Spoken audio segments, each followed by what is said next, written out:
정숙이, 너 학철이랑 기구로 했다며? 어땠냐? 정숙이는 생각보다 못한다면서? 그래서 이혼한 거 아니야? 나는 63세 동창회에서 첫사랑과 만났고 동창 친구들에겐 비밀로 연애를 하였다. 잠자리 관계를 위해 서로 노력해왔지만 잘 되지 않아 병원 신세에 서로 어색해지기만 했다. 그렇게 6개월 정도가 흐르고 친구들에게 연락이 왔다. 정수가 학철이랑 잠자리 관계는 잘 돼가냐? 과연 어떻게 된 것일까? 영상 1편의 반응이 좋아 2편까지 만들게 되었습니다. 영상 1편을 보고 오지 못하신 분들이라면 댓글에 링크를 걸어둘게요. 그 링크를 눌러 1편을 먼저 보고 오시면 아주 흥미로운 시청이 되실 거예요. 안녕하세요. 실제 사연을 다룬 시니어입니다. 영상을 시작하기 전 구독과 알림 설정, 그리고 좋아요 버튼을 눌러주시면 감사하겠습니다. 알림 설정은 구독을 누른 후 다시 그 자리에 종 모양으로 바뀌어 나타나는데 그때 종 모양을 클릭해주시면 알림 창이 뜨게 됩니다. 그때 맨 위에 종 모양을 클릭해주시면 됩니다. 그러면 앞으로 저의 영상을 늘 찾아보실 수 있게 됩니다. 그럼 바로 영상 시작하겠습니다. 안녕하세요. 63세 권정숙입니다. 1편에서도 말했듯이 저는 15년 전 이혼을 한 후 처음으로 동창회에 참석해 첫사랑을 만났고 서로 연인 관계가 되었죠. 저는 쑥스러움이 많고 자존감도 낮은 편이기에 비밀 연애를 하자고 했습니다. 그러더니 연인이 된 학철이도 알겠다고 하였고 그렇게 잠자리를 보냈죠.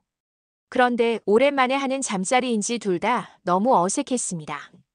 저의 첫사랑 학철이는 온갖 방법을 다 써가며 저와 잠자리를 즐겁게 즐기려 노력했지만 잘 이루어지지 않아 응급실까지 갔었답니다.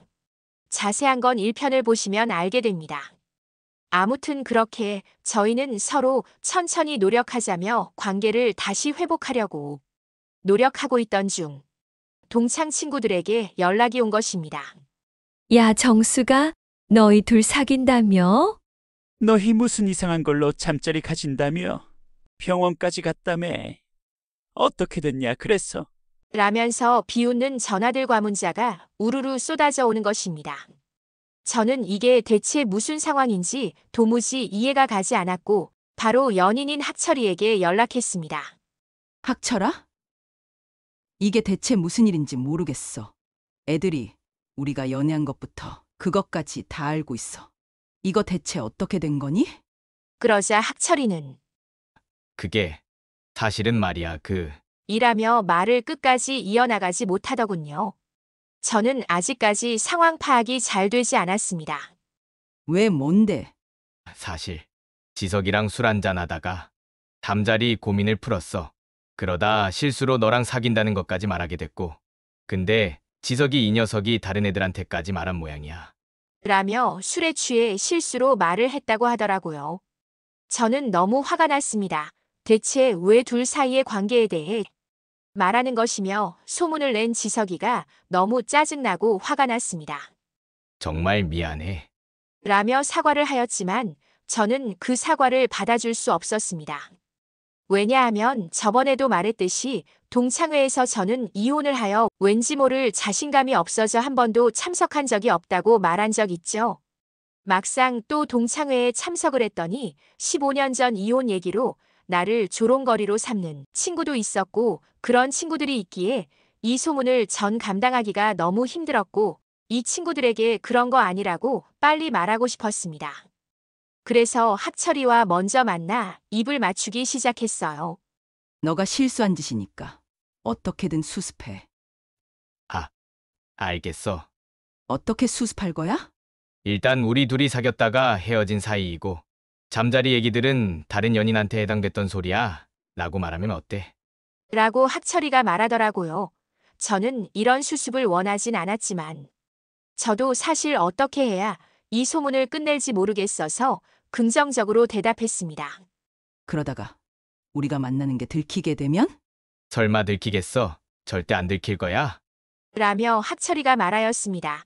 사실 저는 학철이와 6개월 정도밖에 사귀진 않았지만 꽤 깊은 관계까지 생각해왔었습니다.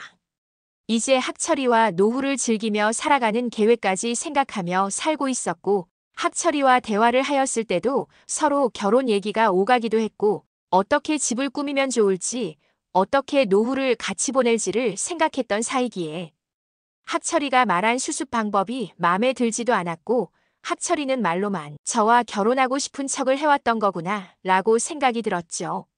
그래서 저는 학철이에게 말했습니다. 우리가 만약 결혼을 하게 되면? 글쎄 난 아직 결혼 생각이 없어서. 라며 말이 바뀌는 것입니다. 원래는 저와 분명 결혼까지 생각하며 대화를 나누고 저의 자식들도 소개시켜 주었거든요. 근데 아무 말도 할 수 없었습니다. 확실하게 결혼하자라는 말은 하지 않았으니까요. 그냥 서운한 감정만 가지고 있을 수밖에 없었습니다. 그렇게 친구들 한 사람 한 사람한테 문자를 보냈습니다. 야, 정수가 너희 둘 사귄다며? 라는 말에는 사귀었던 건 맞는데. 한 달 정도밖에 안 만났어. 이렇게 답하였고, 너희 무슨 이상한 걸로 잠자리 가진다며? 라는 말에는 대체 무슨 소리야? 우린 잠자리를 가진 적 없어. 라며 거짓말을 치며 답장했습니다. 제 답변을 받은 친구들은 매우 혼란스러워하며 믿기지는 않는 눈치였지만 저희 둘이 정말 아니라고 부정을 하니 믿을 수밖에 없었을 것입니다. 그렇게 답변을 보낸 후 학철이에게 전화 한 통을 걸었습니다. 학철아, 너도 애들한테 잘 답변했지? 물론이지. 그런데 내가 지석이랑 같이 일을 하나 하게 됐어. 무슨 일? 같이 음식점 하나 이번 주에 차리기로 했어. 라고 말하는 거예요. 저는 저희가 꽤 깊은 관계라고 생각을 해왔어서 사소한 거 하나하나 다 말했을 줄 알았습니다. 그런데 음식점을 저 몰래 준비하고 있었다니 또 내심 속상했지만 20대 같은 연애가 아니기에 찡찡거릴 수는 없어 쿨한 척했습니다. 아, 그랬구나. 그래서 말인데 친구들한테 너랑 헤어졌다고 말했는데 지금은 좀 안 보는 게 맞지 않나 싶어서. 왜냐면 내가 지석이랑 어쩔 수 없이 계속 붙어 있잖아. 라며 잠시 떨어져 있겠다고 하더라고요. 지석이는 소문을 낸 당사자이기에 전 지석이가 너무 마음에 들지 않았고 당장 그 음식점 그만두라고 하고 싶었지만 제가 아내도 아니고 어떻게 말하겠습니까? 그냥 냅뒀습니다. 그리고 소문을 낸 지석이에게 제가 다시 학철이와 만나는 걸 보면 분명 또 소문을 내겠다 싶어 학철이의 뜻을 받아들이도록 했습니다. 그리고 저희는 그렇게 한 달을 보지 않았습니다. 학철이는 전화보단 문자를 선호했고 지석이랑 일을 하고 있지 않을 때 잠깐 볼 수 있겠냐고 물었지만 지석이와 거의 살다시피 해서 어쩔 수 없다고 말을 하며 저희는 한 달을 보지 않았어요. 저는 불만이 매우 컸지만 그래도 학철이를 사랑하는 마음에 그의 행동에 아무 말도 할 수 없었어요. 그리고 다음 날 한 친구한테 전화가 오더라고요. 정수가 이번 주 토요일에 동창회 하는데 너도 당연히 올 거지? 또 동창회를 한다는 것입니다. 저는 사실 동창회를 매우 좋아하지 않은 사람인데 학철이가 보고 싶기도 했고 대체 어떻게 살고 있는지 궁금했어요. 그리고 친구들에게 더더욱 그 소문이 아니라는 걸 증명하고 싶었죠. 학철이와는 잠깐 한 달 동안 가볍게 만난 사이라는 걸. 그렇게 토요일이 됐고 괜히 학철이가 신경 쓰여 엄청나게 예쁘게 꾸미고 갔어요. 저번에도 제가 동창회에 예쁘게 꾸미고 갔다고 했죠. 그거의 2배는 이쁘게 하고 갔어요. 그 전 날부터 성형외과, 피부과, 옷가게 등등 꾸미려고 작정한 사람처럼 다녔거든요.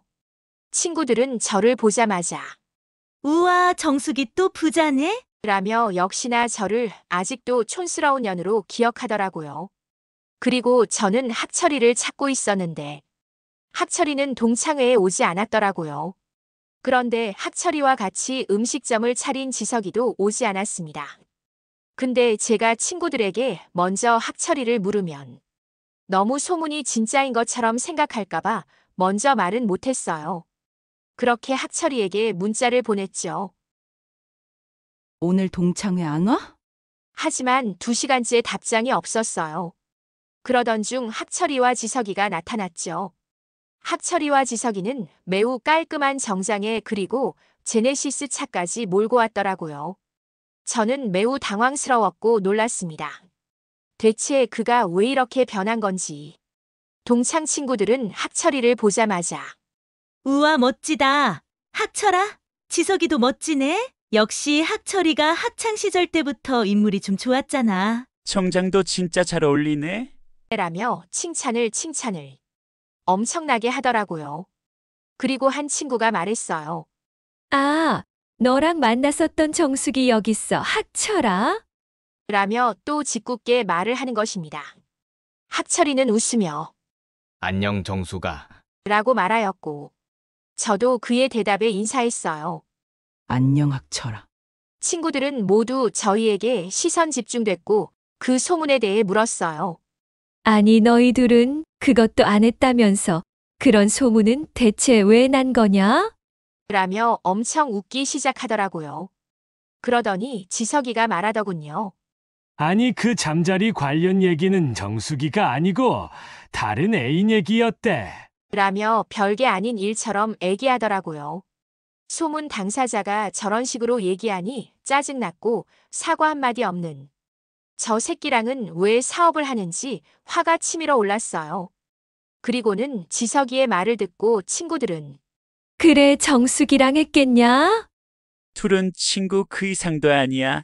잠깐 만난 건 그냥 둘이 이혼했으니까. 심심해서 잠깐 만났다가 안 맞으니까 다시 헤어진 거겠지, 그치 학철아? 라고 말을 하더라고요. 그러자 학철이가 대답했어요. 그럼 당연하지 나랑 정수기는 잘 안 맞아. 라며 말하는 거 있죠. 솔직히 그냥 응이라고만 말해도 될 것을. 굳이 저랑 안 맞다고 얘기할 건 뭔가요? 너무 화가 나더라고요. 그래서 모두가 술에 취해 정신이 혼미해져 가 있을 때의 틈을 타 학철이에게 밖에 나가자고 손짓을 했죠. 그렇게 음식점 밖에서 저는 학철이에게 말했습니다. 넌 왜 요즘 내 연락을 잘 받지도 않고 만나주지도 않는 거야? 지석이랑 매일매일 붙어 있는 건 아닐 거 아니야. 라고 화를 참지 못하고 말했습니다. 나 진짜로 지석이랑 매일매일 붙어 있어. 그리고 우리 그렇게 결혼할 관계까지는 아니었잖아. 왜 그래? 라며 어이없는 말을 하는 것입니다. 너가 수습 방법을 찾아달라며 그래서 찾았잖아. 왜 이렇게 예민해? 라고 오히려 저에게 화를 내는 거 있죠. 저는 저도 모르게 눈물이 나오더라고요. 우리가 그럼 6개월 동안 나눴던 대화들은 뭐니? 서로 같이 노후를 어떻게 보낼지, 집은 어떤 집이 좋을지, 반려견은 키울지 말지, 사소한 것들 모두 다 같이 고민하고 얘기했잖아. 라고 울컥하며 말했습니다. 그건 당연히 연인 사이니까 말한 거고. 라며 그냥 가볍게 말했다고 하더라고요. 그리고 전 말했습니다. 그럼 지금 우리 관계는 어떻게 되는 건데? 우리 관계는 뭐야 대체? 라고 말했더니 이제서야 속 시원한 대답을 하더라고요. 그만 만나는 게 좋겠어. 전 어이가 없고 억울하고 화가 나서 너가 원하던 게 이거였지? 지석이 핑계로 나를 안 만나주고 연락도 안 하고 그건 다 시우였던 거지? 라고 말했습니다. 그런데 이 모든 대화를 옥순이가 들어버린 것입니다. 뭐야? 너네 대체 뭐야? 안 사귀었다며? 너희 둘 이제서야 헤어진 거라고? 옥순이를 설명하자면 옥순이는 학창 시절 때부터 입이 아주 가볍고 오지랖도 넓으며 모든 사람들에게 사사건건 관심을 가지는 아주 영악한 친구입니다. 그런 친구에게 들켜버리니 저희 둘이 놀랄 수밖에 없었습니다. 아니, 그런 게 아니고. 라고 말했지만 이미 늦었습니다. 옥순이 뒤에 자영이도 듣고 있더라고요. 자영이는 옥순이 절친입니다. 아주 똑같은 것들끼리 절친이지요. 똑같은 것들끼리 무슨 대화를 나누겠습니까? 뒷담 그 혹은 험담 그뿐이겠어요. 과장된 소문까지 내기 바쁜 친구들이에요. 역시 아니나 다를까. 애들아, 음식점을 향해 소리치는 거입니다. 얘네 둘 진짜 지금까지 사귀었대. 뭐야, 우리한테 거짓말한 거야? 그럼 지금까지 그 잠자리 관계는 너희들이 한 게 맞은 거고? 친구들은 음식점에서 다른 손님들도 있는데 그 소문에 대한 잠자리에 대해 얘기하고 놀리고 비웃기 시작했습니다. 저는 아니라고 그게 아니라 그 말만 반복했습니다. 무슨 말 좀 해봤으면 좋겠는 학철이는 그냥 고개만 푹 숙이며 말을 하지 않더라고요. 그러던 중 지석이가 야, 애들아, 무슨 소리야? 잘못 들은 거겠지. 학철이 애인 있어. 라며 갑자기 이상한 얘기를 하는 것입니다. 저는 지석이가 그저 학철이를 위해 거짓말을 하는 거라고 생각했죠. 근데 학철이 반응이 이상했어요. 야야, 무슨 소리야? 그만해. 라며 지석이 입을 막으려고 하더라고요. 저는 그때도 무슨 상황인지 감이 안 잡혔어요. 그런데 지석이가 말했어요. 지금 학철이 애인 올 거니까 좀만 기다려. 라며 이상한 얘기들을 하더라고요. 전 그게 무슨 소리냐고 묻고 싶었지만 그러면 제가 학철이가 사귄다는 게 빼박 증명이 돼버리니 또 아무 말도 할 수가 없었어요. 그리고 옥순이와 자영이는 이렇게 말했어요. 아니, 그럼 둘이 나눈 대화는 뭐야? 둘이 이제 그만 만나자매. 그건 대체 뭐냐고. 학철이는 또 아무 말도 안 하고 어수선하게 몸짓을 가만히 있지 않더니 자리를 떠났어요. 그리고 제가 말했죠. 너희가 잘못 들은 거겠지. 우린 그런 얘기 나눈 적 없어. 술 취해서 잘못 들은 거겠지. 라며 술이 들어 너희들이 착각한 것이다 라는 쐐기를 박았죠. 지석이는 제 말을 듣자마자 그래, 학철이 엄청 예쁘고 젊은 애인 있다니까요. 라며 짜증나게 말하는 거 있죠. 저는 사실을 확인해 보고 싶었어요. 그래서 이게 대체 무슨 말인지 음식점에서 기다려 보았습니다. 친구들도 학철이의 애인이 궁금했는지 한참을 기다리고 있더라고요. 그런데 이 자리를 비켜버리고 도망가 버린 학철이는 전화도 안 받고 문자도 안 보고 그냥 그 자리에서 사라졌어요. 정말 무책임한 거 있죠. 그러자 지석이가 말한 그 예쁘고 젊은 애인이 드디어 도착했습니다. 지석이 말대로 그 여자는 정말 청순하고 아름답더라고요. 그리고 지석이 말대로 젊어 보였습니다. 40대 같았어요. 그 여자는 저희들에게 소개했습니다. 안녕하세요. 저는 학철이 오빠 애인 김지수예요. 근데 학철이 오빠는 어디 갔어요? 그걸 왜 우리한테 물어요? 애인이 알겠죠? 근데 정말 이쁘시네. 친구들은 그 지수라는 여인을 칭찬하고 학철이가 아주 능력자라며 대단하다고 난리가 났더고요. 그럼 그 소문은 이 지수 씨인가 보다? 라며 또 짓궂은 말을 하더라고요. 지수 씨는 그 말에 이렇게 답했어요. 네, 접니다. 근데 그게 뭐 잘못인가요? 아주 신세대 여성답게 대답하더라고요. 저랑은 아주 다른 분위기와 다른 태도, 다른 성격을 가지고 있는 친구였어요. 솔직히 저렇게 말할 수 있는 지수 씨가 부러웠습니다. 아니 근데 대체 저 지수 씨는 뭐냐고요? 학철이는 전화도 안 받고 저만 미치겠는 거예요. 그래서 친구들이 또 정신이 혼미해진 틈을 타 화장실을 가는 척 지수 씨에게 밖으로 나오자고 손가락으로 가르쳤죠. 밖으로 나온 후 전 물었습니다. 무슨 말인지 알고 얘기한 거예요? 그 소문? 그럼요. 오빠가 잠자리 관계에 노력했다는 얘기잖아요. 그 얘기들이 뭐 창피한 것도 아니고 놀림거리도 아니죠. 라며 당차게 얘기하더라고요. 또 물었어요. 혹시 진짜로 학철이와 사귀는 관계는 아니죠?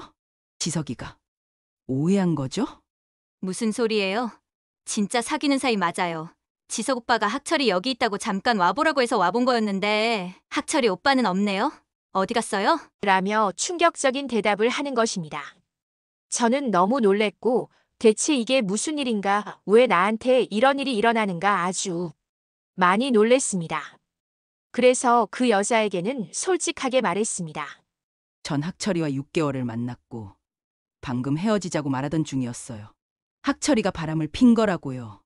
라고 말했지만 그 여자는 전혀 당황한 기색이 없었습니다. 네, 알고 있어요. 뭐라고요? 알고 있는데 그냥 이렇게 가만히 있다고요? 어차피 가벼운 관계셨잖아요. 그냥 잠만 자는 사이. 그리고 솔직히 전 오빠랑 만난 지 얼마 안 됐어요. 고작 2달. 라고 말하는 것입니다. 매우 화가 났는데 그 당돌한 모습에 무슨 말을 해도 놀라지 않고 화나지 않을 그녀의 모습에 할 말을 잃었습니다. 학철이에게 어서 전화해 주세요. 당장 만나야겠어요. 라고 말을 했고 학철이는 여전히 전화를 받지 않더군요. 당장 학철이 집으로 찾아갔습니다. 문 열어. 김학철! 문 열라고. 학철이가 문을 열었고 저희는 그렇게 대화를 나눴습니다. 너 이거 대체 어떻게 된 상황인지 처음부터 끝까지 다 말해? 미안해, 정말 미안해. 이 말밖에 안 했어요. 다 잘못했어. 나 바람 피운 거 맞아. 사실 저 여자랑 사귀기 전에 너랑 헤어지려고 하긴 했는데 너한테 어떻게 말을 해야 할지 너무 어려워서 그동안 말을 못하고 연락만 피했던 거야. 정말 미안하다, 정수가. 라며 솔직하게 다 말해주더라고요. 너무 화가 나고 기가 차고 어이없고 진짜 온가지 생각들이 다 스쳐갔어요. 너 나를 정말 진심으로 사랑하긴 했니? 라는 대답에는 아무 말도 못하더라고요. 넌 이혼했던 아내가 자기 몰래 바람 펴서 너무 화가 나서 그 새끼들은 다 죽여버리고 싶다면서 어떻게 너가 그럴 수가 있어? 너가? 정말 미안해. 라고 미안해만 반복하더라고요. 이게 어찌된 상황인지 너무 복잡하고 어이없었지만 사랑은 했냐고는 또 괜히 물어보고는 싶더라고요. 나를 진심으로 대하긴 했는지 이전에 이혼했던 남편도 바람으로 헤어졌기에 무슨 이유인지는 모르겠지만 그가 나를 사랑을 했는지에 대한 말이 머릿속에 떠나가질 않았어요. 그럼 그 젊고 예쁜 여자는 어떻게 만나게 된 건데? 음식점 하느라 바쁘다며? 사실 음식점 아니고 술집이었어. 라고 말하는 것입니다. 알고 보니 그냥 호프집도 아니고 정말 여자들이 남자들을 놀아주는 그런 유흥업소를 지석이와 운영하고 있었던 거죠. 그러다 젊은 여자를 만나 이렇게 저를 내친 것이고요. 저는 너무 화가 났고 이 새끼와 잠깐을 사랑했던 제가 너무 바보스럽고 한심했습니다. 그래서 저는 이 말을 하고 떠났어요. 비밀은 지켜. 애들한테 절대 말하지 마. 왜냐고? 너 같은 쓰레기랑 사귀었던 게 내가 너무 쪽팔리니까. 그 나이에 그런 술집에서 놀고 다니는 거 창피한 줄 알아? 라는 말을 남기고 떠났습니다. 그리고 지석이에게는 이렇게 말했어요. 너 다 알고 있었지? 그렇게 붙어 다니는 너네가 모를 리가 없지. 나랑 학철이 사귀었던 거 알고 있었잖아. 라고 추측하여 확신찬 목소리로 말했습니다. 그러더니 지석이가 그래, 알고 있었어. 근데 내가 오늘 너 감싸준 거잖아. 너 그 소문 나는 거 싫다며. 그래서 여자 불러줬잖아. 그러게 왜 조심성 없게 그 음식점에서 그런 대화를 나눠? 라며 오히려 저에게 조심성이 없다며 막말을 해대는 거 있죠. 너무 화가 났습니다. 그럼 끝까지 그 비밀 지키고 입 다물고 있어. 이 변태 새끼야. 그리고 내가 너네 유흥업소 하는 거? 그거 다 불법이지? 그거 다 신고할 거고 애들한테도 다 소문낼 거야. 유흥업소 차려서 더럽게 젊은 여자들 끼고 돈 벌어먹고 산다고. 라고 말했더니 안 돼. 절대 소문내지 마, 소문내지 말라고. 미안해. 정말 잘못했어. 라며 무릎을 꿇는 거 있죠. 어때? 상상해보니까. 소문이라는 게 얼마나 무섭고 사람 힘들게 하는 건지 알겠어? 넌 친구들에게 나를 주제거리로 삼고 너 재미를 더하는 그런 쓰레기야. 60이나 처먹고 그런 행동하고 다니는 걸 쪽팔리게 생각하라고. 라는 말을 남기고 저는 떠났습니다. 이렇게 말했다고 해서 속이 시원하거나 답답함이 뚫리고 편하다라는 느낌은 전혀 받지 않았어요. 그냥 몇 주째 계속 어이가 없다 기가 찬다. 이 생각뿐으로 살고 있었죠. 금방 잊혀지는 문제는 아니었어요. 그 후 학철이는 저에게 집까지 찾아와 무릎을 꿇으며 용서해달라고 빌었지만 전 용서해주지 않았어요. 제가 당한 모욕과 학철이를 믿었던 신뢰가 굉장히 깨졌기 때문이죠.